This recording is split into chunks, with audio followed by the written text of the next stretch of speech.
Hello, everybody, and welcome to Rockin Realities. Today's guests are Elizabeth Lee and Martin Hauke, and I am so excited about this interview because I have known Liz since I was a little child and have always loved her music, and also really loved the music she's doing with Martin now. And it's so great to have them on the show and talk to them. But before we start the interview, I would like to let you know that we have merchandise available now, like this cup here, and I'll have the links in the description below if you want to check that out. And if there's anything that your heart desires that isn't available in the store right now, send me a message and let me know, and I'll see what we can do about that. You can reach us through Facebook and Instagram. Let me know what you think there, and follow us, subscribe to the channel so you won't miss anything. But now first, enjoy the interview, enjoy the show, and stay cool, and see you soon. Hey! Hey! Hi! So, how did the two of you get into music in the first place, and what made you want to become musicians? Oh, are we starting? I'm kidding. Yeah.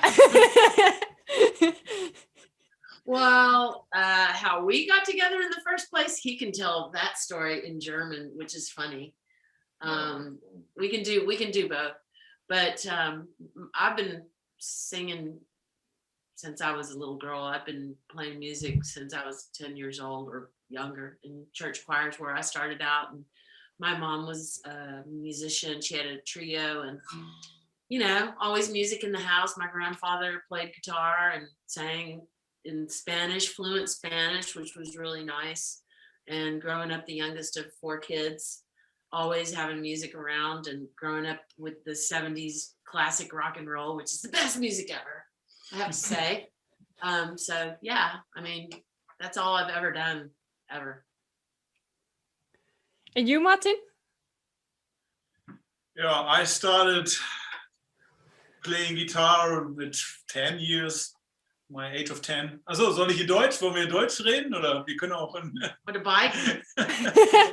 Ich weiß nicht. Started a poor country boy. Genau. Now I'm a poor country boy. Nee, ich bin in der Nähe von Hannover aufgewachsen und habe mit 10 Gitarre angefangen zu lernen und dann irgendwann mit 15 mit den ersten Bands gespielt und so. Und ja, und die Hauptrichtung bis vor ein paar Jahren war halt eine sehr relativ bekannte Rolling Stones Coverband, mit der wir hier in Deutschland unterwegs sind, Voodoo Lounge, und noch ein paar andere Geschichten, die ich gemacht habe. Und ja, irgendwann haben wir uns dann getroffen. Das ist doch noch eine andere Geschichte.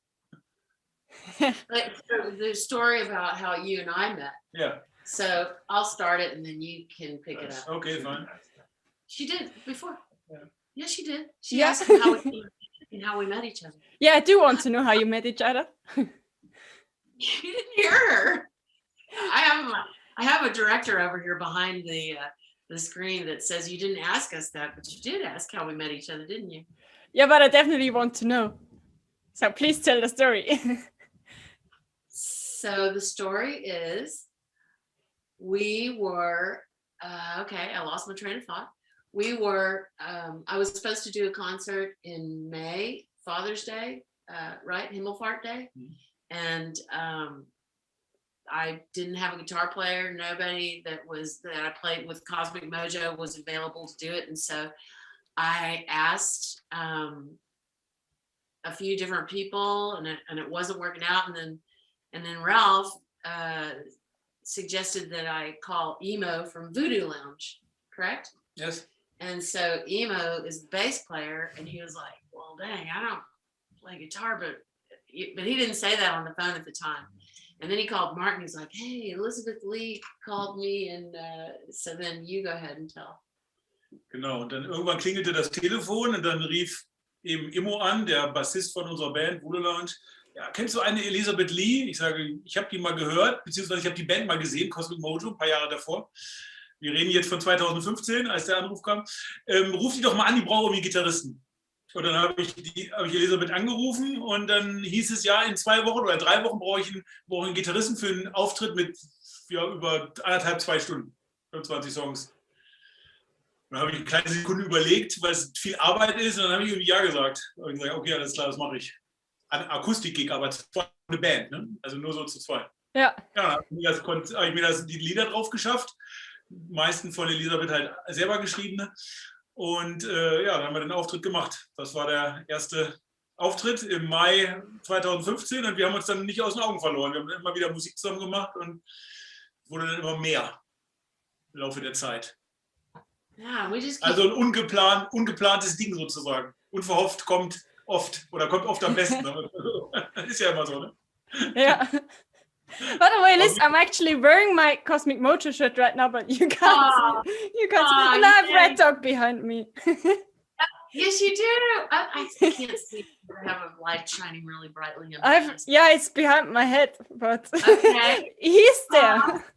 You're so sweet. Well, thank you. I have a Red Dog behind me too. Yeah.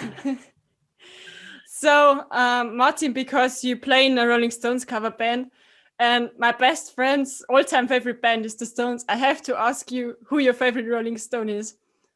Oh. For the musician, or yeah. Keith Richards, of course.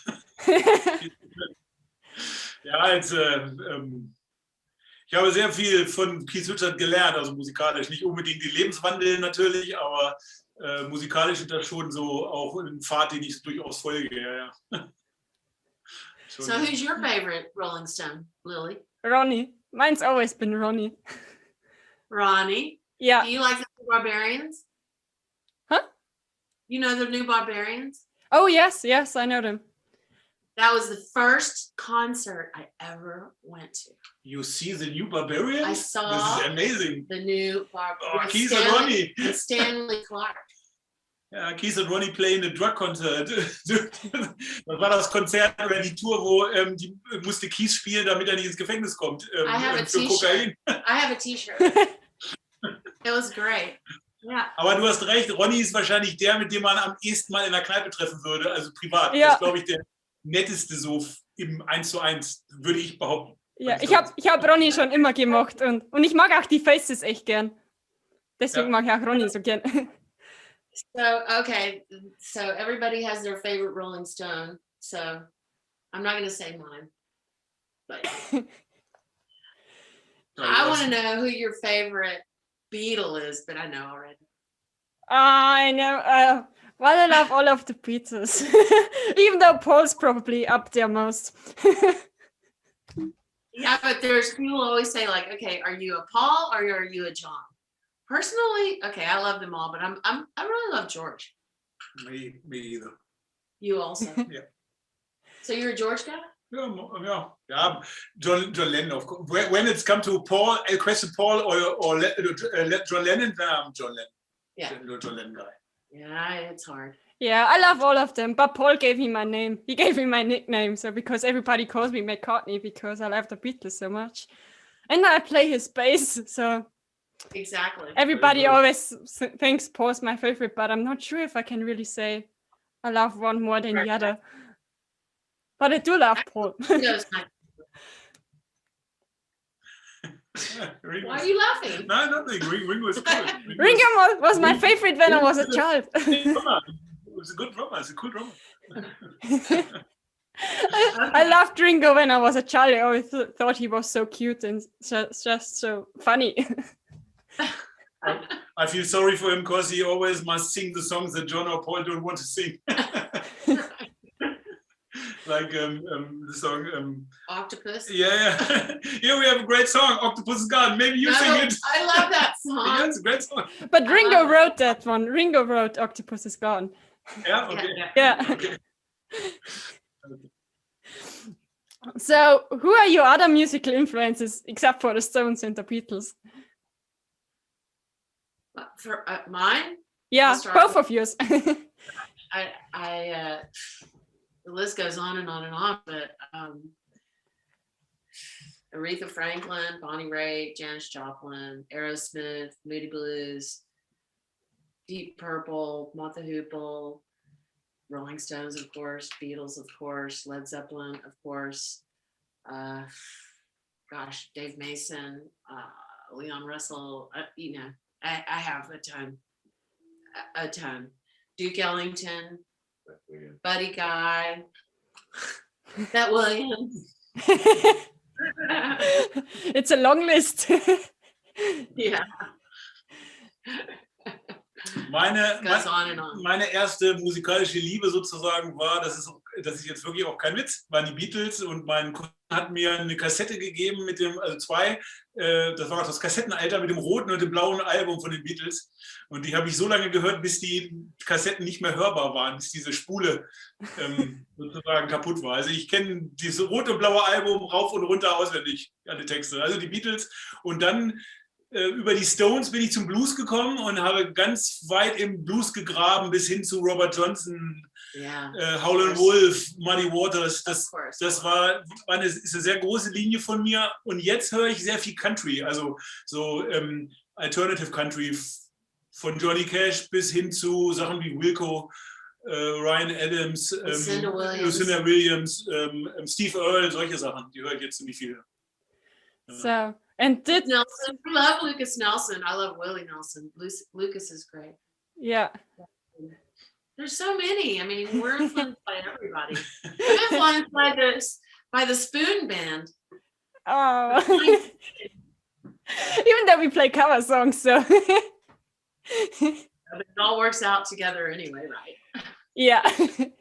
And did you ever get the chance to play with some of your heroes? Oh gosh. Okay. You played with Buddy Guy. Yeah. Oh yeah. Buddy motherfucker Guy.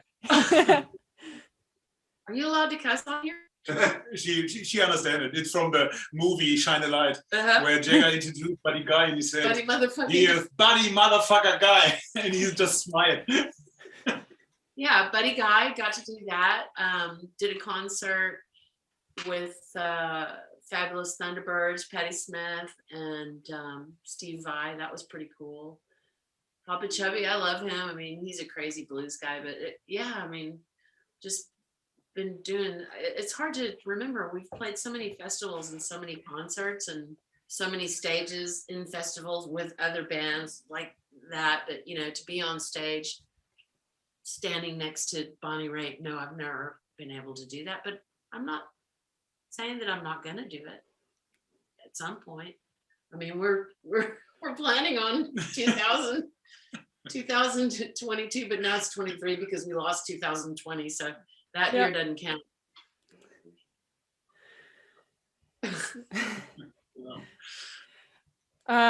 So Liz, I have been told that there's a cool story about you auditioning for Joe Cocker, but I've never heard that story. Can you tell me that story? Okay, well, that was in New York, and a friend of mine was really good friends with Jeff Levine, who was playing keyboards with them at the time, and he arranged for an audition for me to audition for as a backup singer for Joe's band. They were playing at Madison Square Garden, and so was someone else playing that evening. It was a double bill, and so I did the audition. It didn't really work out. I didn't even get to sing for Joe, actually. It was for his management and some of the other singers, and so they kind of like let me know. It was sort of obvious in the moment, and I was pretty bummed. And this was like in the early afternoon in Madison Square Garden. I think it's like 65,000, 70 seats, something like that. And so I sat down on the stage with my friend Rick, who had introduced me, and this guy comes up and sits down next to us, and he's, you know, real friendly guy, blonde hair, super sweet looking, and he holds his hand out and he says, "Hey, what's your name?" And I said, "Elizabeth," and he said, "My name's Tom, and keep on rocking." And that gives me chills. And that was Tom Petty, and that was pretty awesome. That was a very, very wonderful experience. And I was in California not long ago. It was a couple of years ago, actually. And yeah. my friend, who I didn't know at the time when I went to go visit and spend the night at her place, I took a walk down the beach. They live in Malibu, right on the ocean. And there are these like magnificent houses, you know, and in between all these magnificent houses is this little kind of shanty fisherman looking cottage house with, you know, dream catchers and everything, and a fire pit and some chairs. Looked like people had just recently been hanging out. And I took notice because it was sort of odd to me. And then when I went back, I said something. She's like, oh yeah, that was Tom's house. And this was not long after he had passed away, which was such a sad loss for all of us musicians and people in the world, period. But it was just, if for any reason I went to California for those few days, it was to stand there in front of his house. And so I went back and I just stood there and just looked and sort of, I wanted to take a picture, but I didn't. Yeah. Because I just didn't feel like it would be the right thing to do. But it was beautiful to be there in that energy. Yeah. I would have loved to meet Tom Petty, or at least to see him play sometime, but I never did. Yep. Pretty amazing musician. Yeah. So him 3 times or so, him, or so the band 3 times. Great. Best American band, maybe, my opinion. The Heartbreakers. Yep. Yeah, they're definitely great. So I'd like to get back to your own music and the songs that are in your album and that you play. Do you write them together, or does one of you write them? Martin and I? Yeah. Martin and I write the songs together.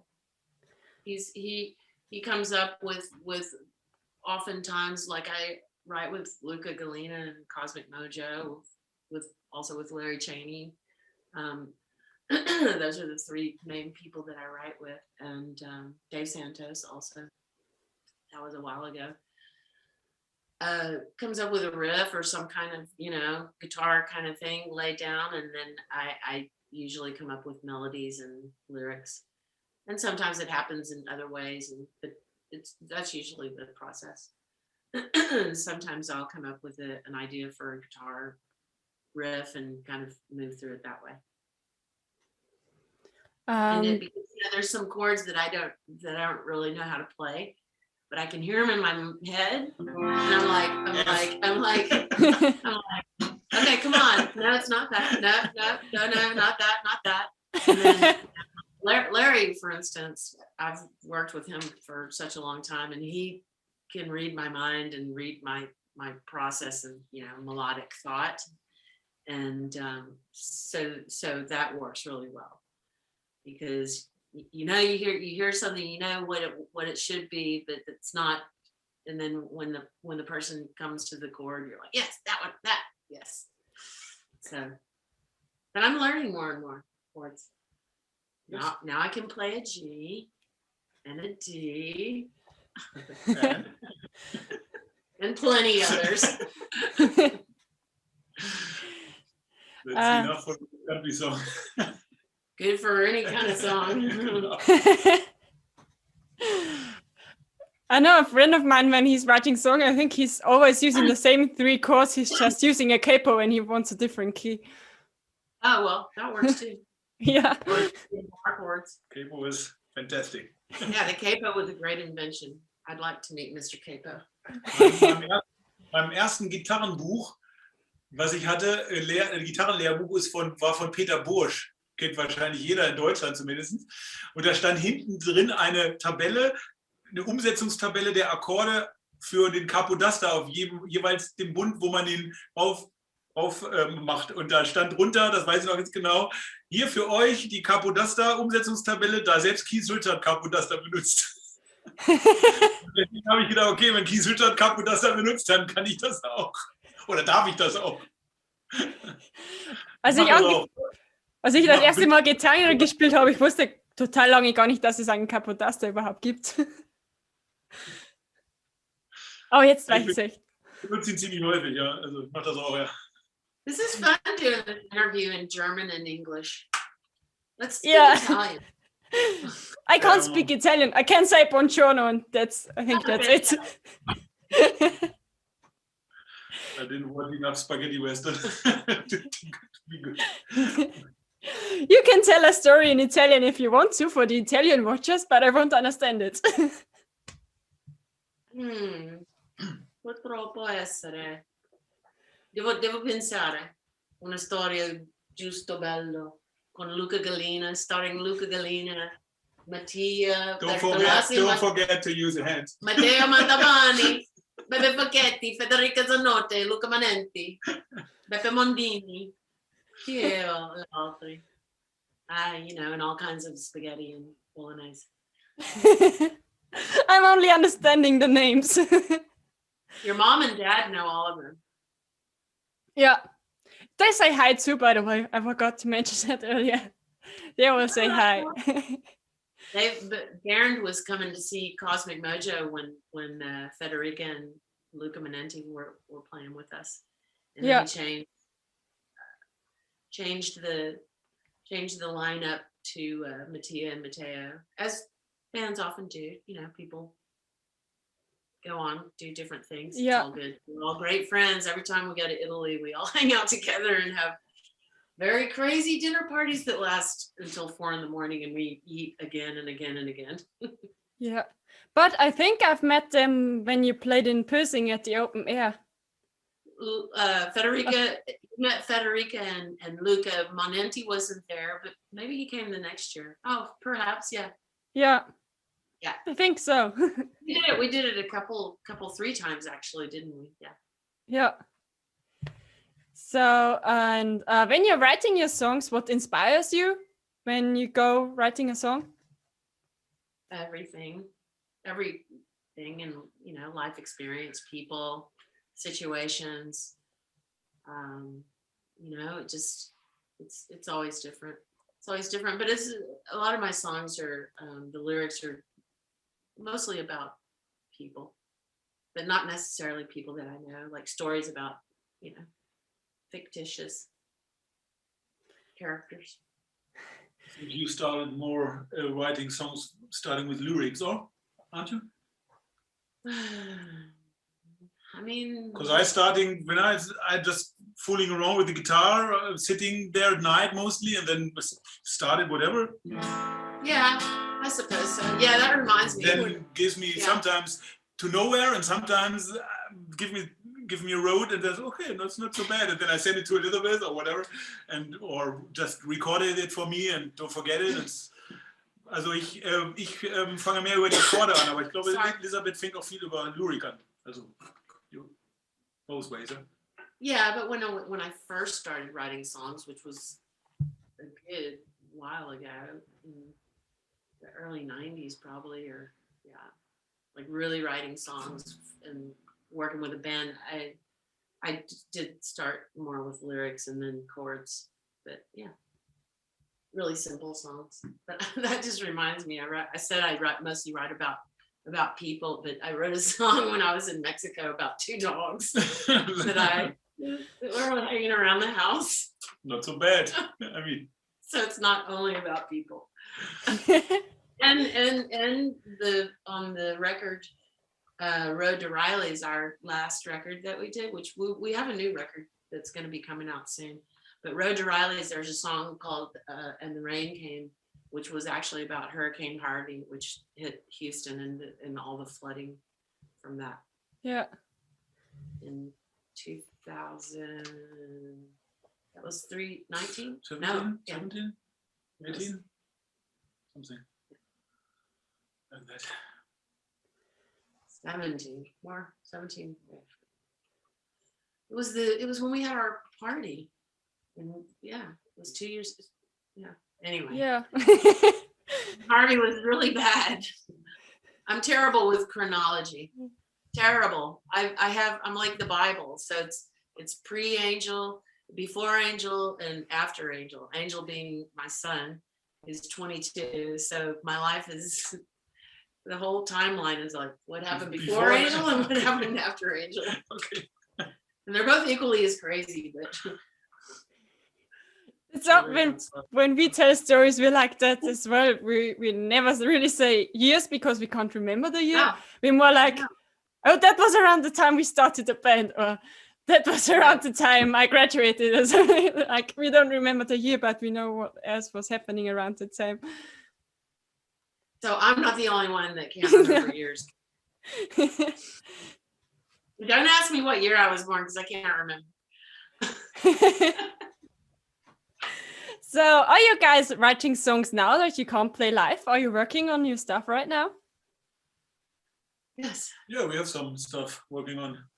We wrote a few songs when I was still sort of stuck, if you will, in Texas for that first 6 months of the lockdown.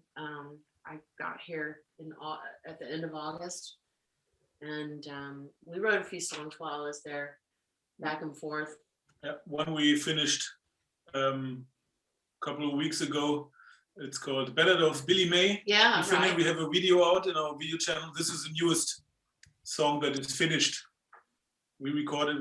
We have made a video, and you can see it on YouTube channel and 7V Studios. Genau. 7V Studios in Rockin, but they have a channel too. But yeah, But it's on our channel. it's on our channel. Yeah. This is the newest work, and we have some other stuff and not ready, but working on it. So do you already know when the new stuff is going to come out? Yeah. I'm sorry. Do you already know when the new stuff is coming out?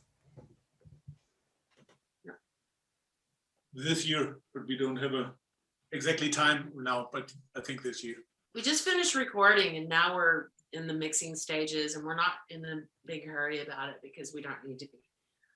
So we're taking our time and getting it the way we want it to be, and then we can put it out there. Hopefully we can start playing again, and then I think some of this time we want to put it out.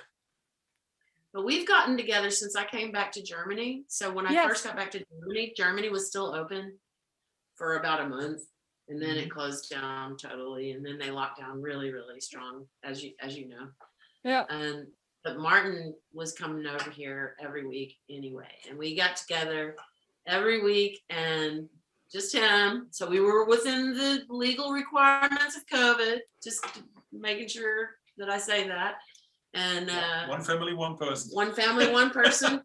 And also, excuse me, but it is our work. I mean, that is our work. So it is okay. If there's, I mean, for us, it's essential.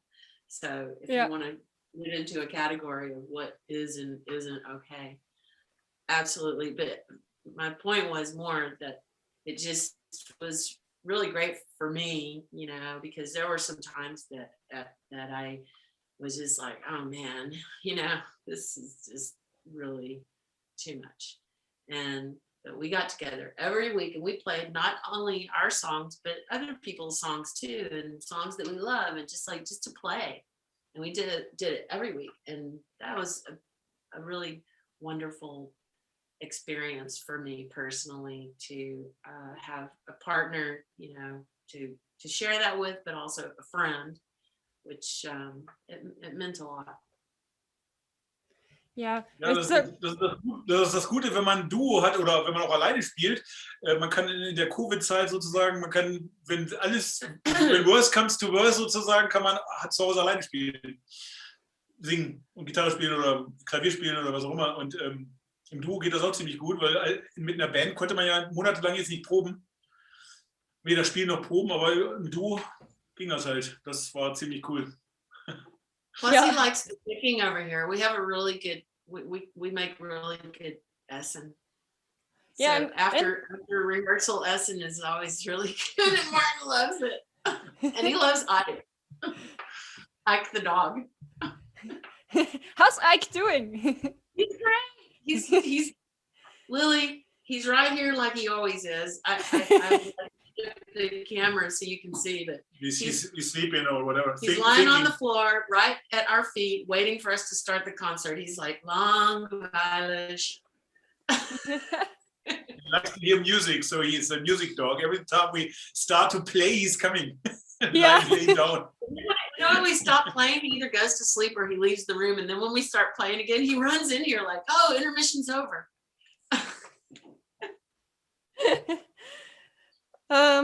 So I thought maybe when you, I know you want to play some songs, so maybe you could say a few words about the songs you want to play, about what they're called and what they're about. Well, I think we should do Overrated. Okay. Yeah. So that's one of ours. So Overrated is another one of the songs on Road to Riley's, and it's about a girl. Well, you can hear the story when you hear the song, but this is one of those songs that I wrote about a fictitious character, but actually it's a story that you've heard over and over and over again in life, that people sort of get lost along the way sometimes and don't find their way back.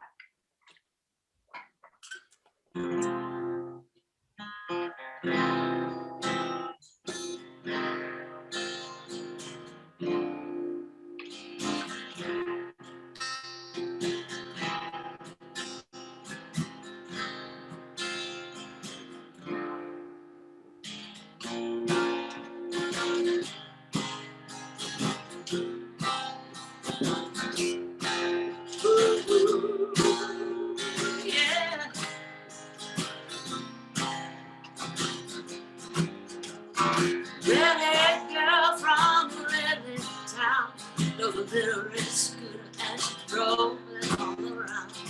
Good fine family, but most of the time a little complicated. Yeah. Late at night she was headed back home. My mom and daddy always told her, don't you ever come home alone. Red-eyed, she said the body system's real overrated. Ooh, oh yeah, really overrated, yeah. Ooh, very complicated, yeah. Search for weeks on there, but they never found a trace. Single through it was a total disgrace. Sheriff shook his head, he did so bad, it was so overrated. Yeah. Folks in town, they were all a mess. It was totally illogical, it didn't make no sense. Took a book collection by hands and soon feel overrated. Yeah, yeah, yeah, yeah. Ooh,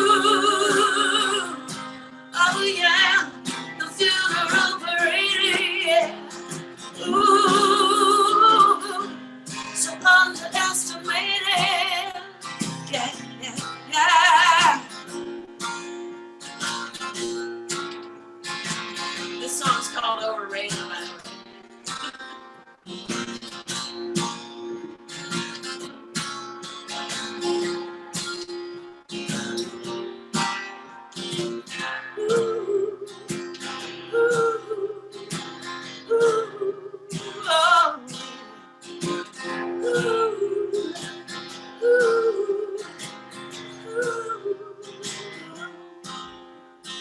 Redhead girl from a redneck town, in a city full of angels where she's putting down.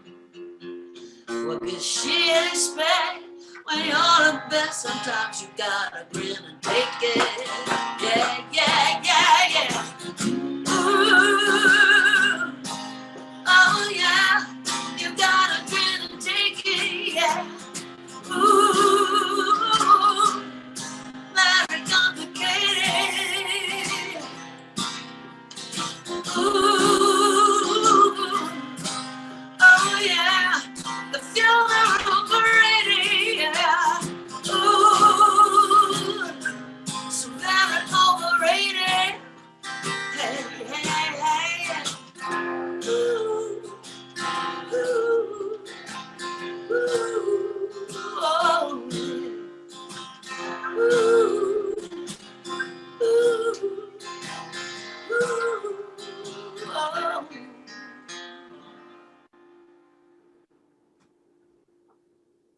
Oh, so beautiful. It's so great to hear you play. Thank you. Yeah, that one's overrated.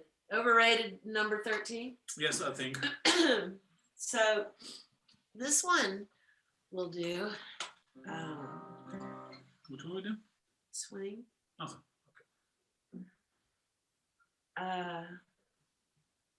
This one's for you, Lily. Oh, thank you.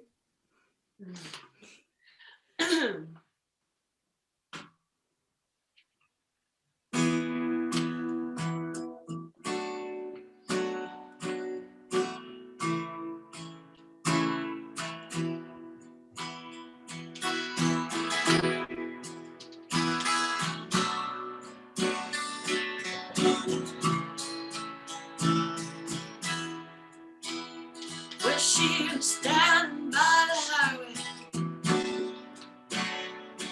in a boots and silver spurs, gonna hitchhike to the yellow moon when a Cadillac stopped for her. She said, "Hey, it's nice to meet you. Are you going my way?" And yeah, that's when it happened. Looked off that day as she went down, swinging. Yeah, she went down, swinging. Well, she was over 21. Got in trouble with the law, and it didn't faze her none. She called mother-in-law. She said, "I need a little money. I know I could count on you." Yeah, that night it waited, and ahead we went through, and we went down, swinging, and we went down, swinging, like Benny Gilman, y'all. Hey.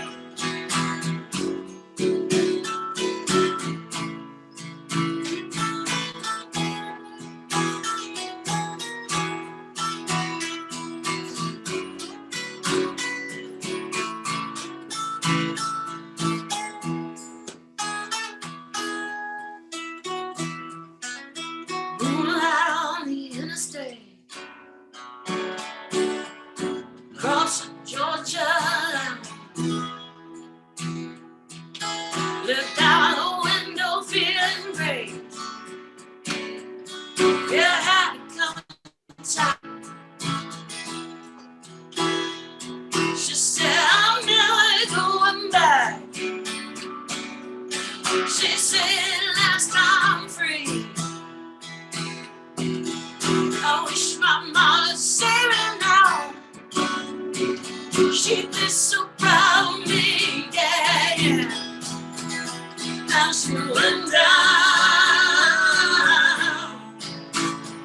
swinging like the million.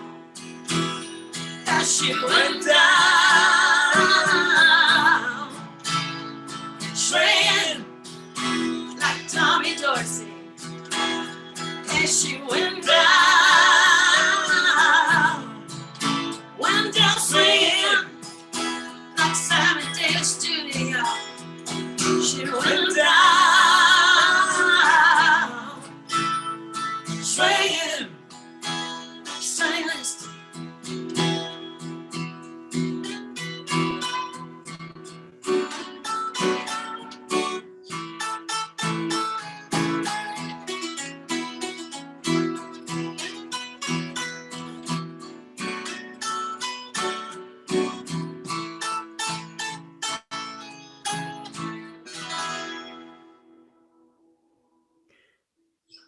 so great. Thank you so much. You know that one, right? Yeah. Tom Petty. I love that song. Love that song.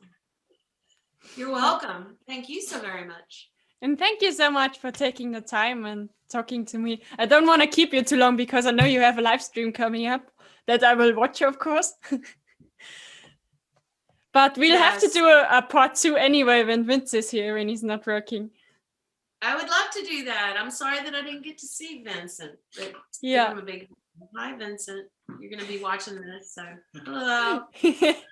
Yeah, we're doing this live concert on Facebook at 8:00, and the link is on my Facebook page and Martin's Facebook page, and it's for International Women's Day, and it's a fundraiser for the cultural heritage organization, UNESCO, and they just added Varese, which is a town near there, an area, part of Italy, and are calling it the land of rock and roll. So they're very happy about it. Yeah, I'm excited to watch it. I can't wait. Yeah. I was really happy that they asked us to do it. There's 4 performers. Lorenzo Bertacchini is kind of sort of put it all together with musicians that he knew when they asked him, when they decided to bring Varese into the UNESCO group.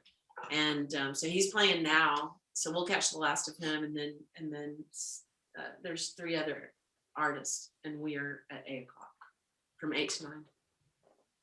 Okay, well, great. Thank you again. And I won't keep you any longer so you can prepare for your live stream. And I'll send you the link when I've uploaded the video. Okay, Lily. Thank you. Thank you. It was good to see you. Yeah, it was so great to see you.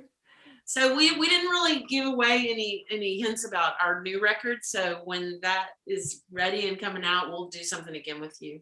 Yeah, that would be great. Yes. All right. Okay. Safe Bye. travels. Be well. Bye. Bye. Say hi.